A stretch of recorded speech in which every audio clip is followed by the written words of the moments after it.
workplaces are completely different from the workplaces of 100, 50, or even 20 years ago.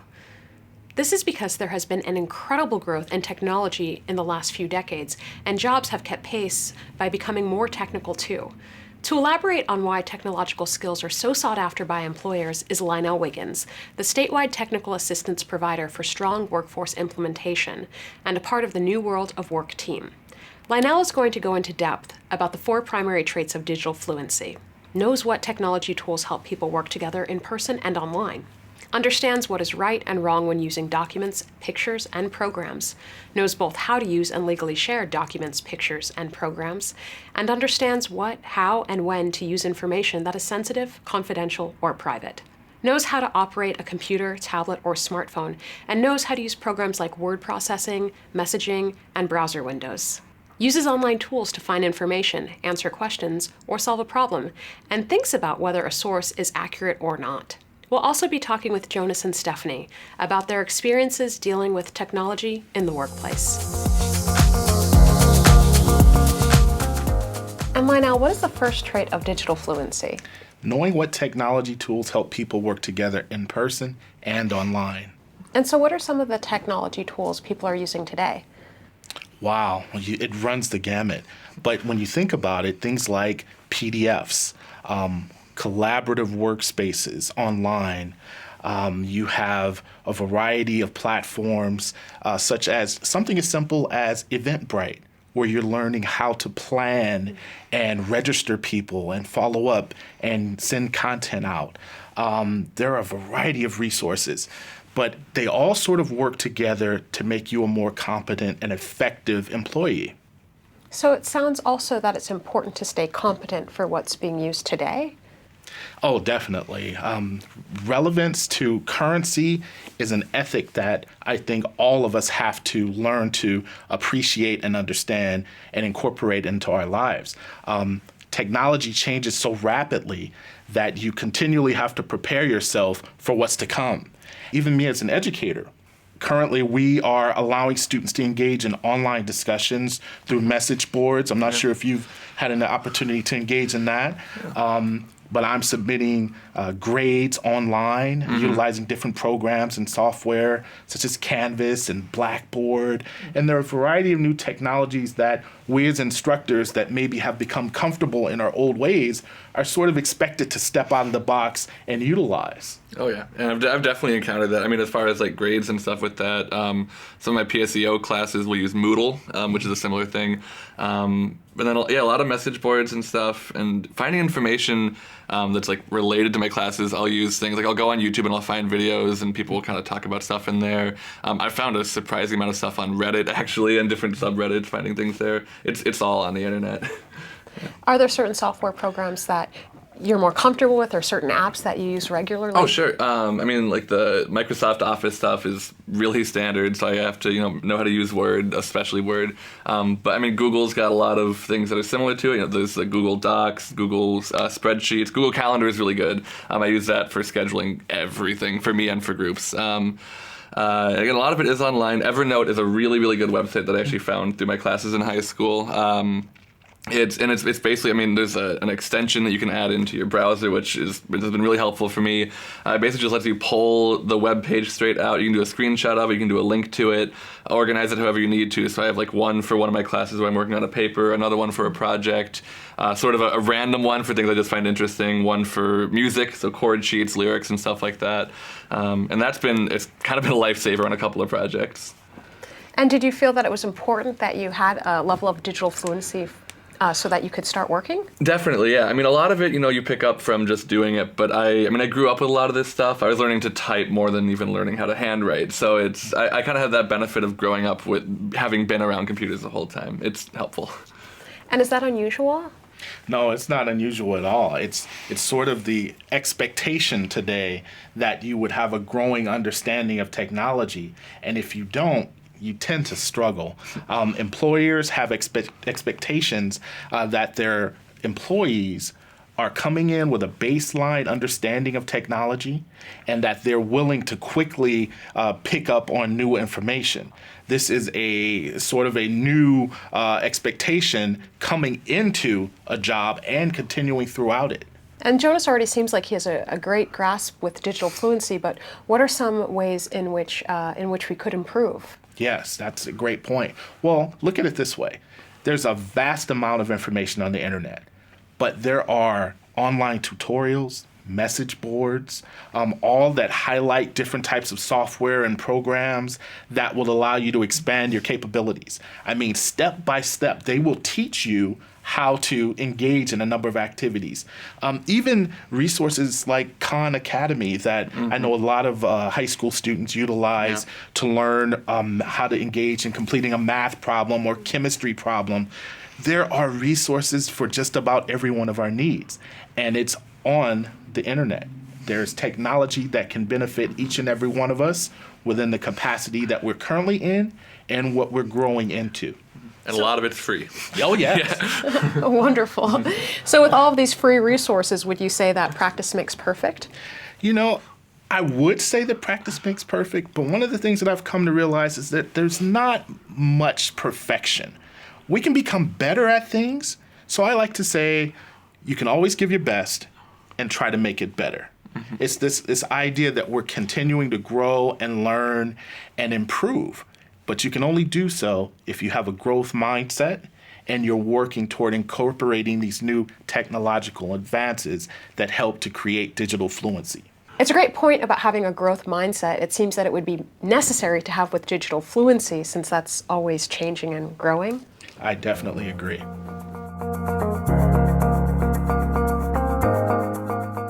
Can you think of a technological tool that we haven't mentioned? Divide yourselves into groups of 3 or 4 and then take turns sharing information about these programs. Make sure to describe the context in which you use this tool and what it helped you accomplish.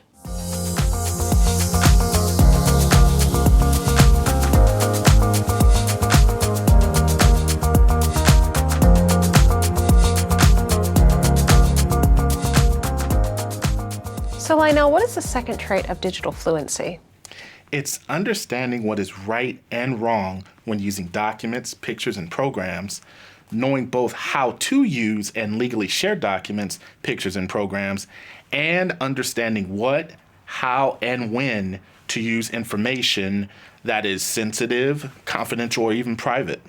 That sounds pretty complicated. You know, it really can be. And the reality is all of these concepts sort of work together in a broader fashion to help people realize that being ethical when utilizing technology is critically important. Stephanie, have you ever been in a workplace situation where someone wasn't being ethical with digital information? Yeah, actually, I just finished an internship at one of the top talent agencies in LA. And because of our size, we have a lot of resources and connections that allows us to make these movie grids where there's information about what roles are being sought after and who's being cast. And this is all very confidential. And there are a lot of talent agencies and entertainment companies that really want this information and would pay a lot for it.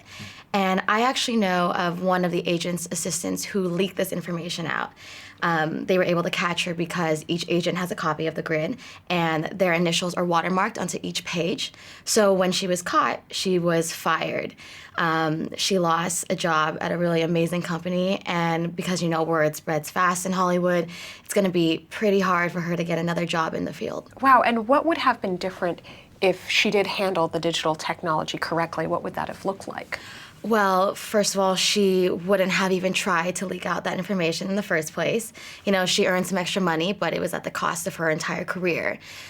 So you get hard copies and you get PDFs of these grids. For the hard copies, she should have made sure that they were always shredded after each use. This way that nobody could steal this information since there are so many people walking through the office every single day, you know, both coworkers and guests. So no one could sell this information in her name. As for the PDF, she should make sure that her email and her computer are logged out at the end of every single workday. And since this information is so confidential, she should also be careful who she's talking to about it and how in-depth she is talking about the details. Stephanie, you absolutely seem like you have a great grasp on digital fluency. What are some other ways that people could improve their understanding of digital fluency? Well, the reality is being aware of your presence in things like social media, it helps to contribute to your public and your professional persona. A lot of people think that I could do or say anything within my social media account and only my friends will see it. However, employers, your colleagues, and a variety of other people have access to this information, and they may establish a perspective of you that you really are not trying to convey. In addition, imagine that you want to promote or have an opportunity to move forward in the position. You don't want a perspective of yourself to be contributed to that information that is online. So your personal and your professional persona should always be considered in terms of the person that you're trying to develop yourself to be online.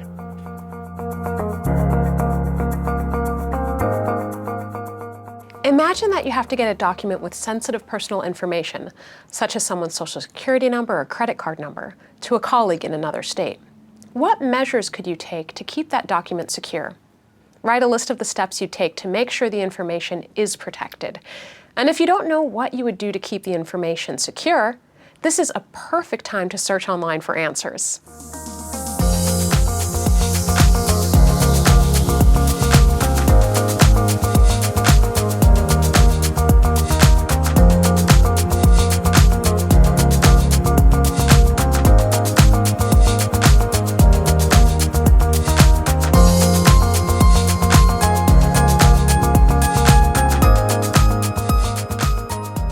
Now, what is the third trait of digital fluency?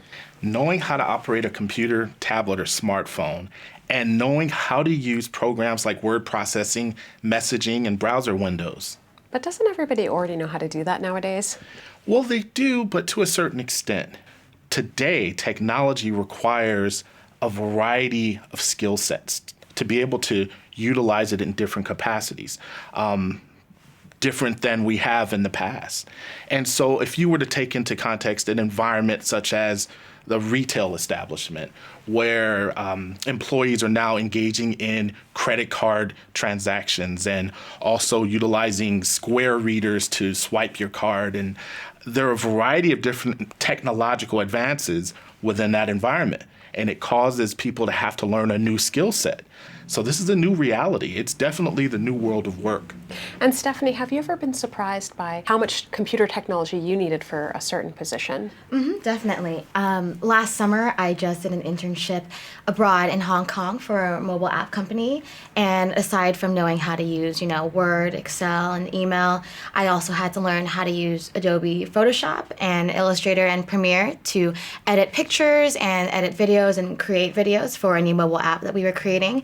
It was an AR app, which means augmented reality, just like Pokemon Go, for example. And for our app, we wanted to do something like where whenever you'd point your phone at a logo, a picture or video would pop up, or a video ad, and we were doing this for all major brands and logos. So I think that in the future, augmented reality and virtual reality too are going to be some big things in technology, and that's going to take a whole new skill set for computers that we're going to have to learn. Wow, so it really does sound like there's a baseline of understanding with technology that is necessary for a variety of jobs here and abroad. And Lionel, can you talk a little bit about prospective employees can let their employers know what their skill sets are? Sure. Well, as you're developing this concept of what you're good at, I'm in awe of Stephanie and her proficiency with digital fluency, because a number of students, they feel as though they don't have quite the skills or experiences that would, let's say, fit going into a resume. However, if you think about it, a lot of our accomplishments in a variety of different settings can be transferred into the working world. So that's part of what you want to do. You want to become comfortable with the idea that there are some things that I've been successful in, and these are the things that I have developed in terms of my skills. But you want to ask yourself, as it relates to digital fluency, how have I become more familiar with utilizing this particular technology? How have I become more knowledgeable? How have I become more proficient? So there are varying levels of depth as it pertains to your competence within digital fluency. And is it important to be specific about that varying level of proficiency? Well, what it does, it helps a potential employer understand more of how you are unique as an individual and why they might want to consider you as a potential employee. I think it also shows a great level of self-awareness with one's own proficiency, now that you bring that up. Yes, I agree. I definitely would agree. Chances are that you already have a lot of computer skills employers are looking for that you may not even be aware of. Online messaging, social media, photography, editing software, video production tools, these are all skills that are necessary in the new world of work. Take a few minutes to think about everything you know how to do on a computer, tablet, or smartphone, and write down all those skills. The list will come in handy when you're designing your resume or interviewing for a new job.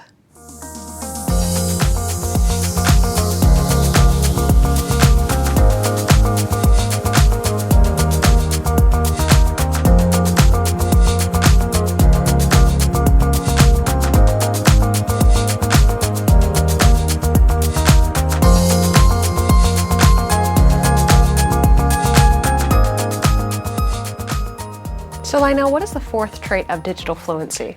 Using online tools to find information, answer questions, or solve a problem, and thinking about whether a source is accurate or not. It seems like online research is something everyone I know already does. Yes, and that's part of the problem. We all engage in it, but are we aware of the potential pitfalls and areas that we can fall into where there's information out there that's not credible and we just believe it for what it is? Jonas, I see you nodding along. Do you have some experience that you'd like to share with that? Yeah. Oh, yeah. I mean, I'm on the internet. There's a ton of that. Usually when I'm trying to find information, I'll start with a Google search, which is like a great way to begin. We say Wikipedia is a good place to start to find info as well. But you do have to check that kind of stuff. There was a time, not necessarily finding information, but I was on the job hunt for the first time. And I started in person because I knew that was a thing. You go to places and no one was really hiring. So I started searching on the internet. I went to like Monster, Indeed, Snag a Job, the different job hosting websites. And I ended up finding one that sounded actually almost like it sounded too good, and maybe kind of a pyramid scheme. So I wanted to look into it, and I found a website called Glassdoor, which is literally a website for employees to review their employers and say, if there's some stuff going on you should know about, or if they're really good. And I found, there's some pretty balanced reviews. The place sounded okay, but then there were a few reviews on either end that were either completely knocking the place down or making it sound even more too good to be true. And I ended up finding that some of those reviews weren't necessarily providing accurate information, or some of them might not even have been actual employees. It was a little hard to say.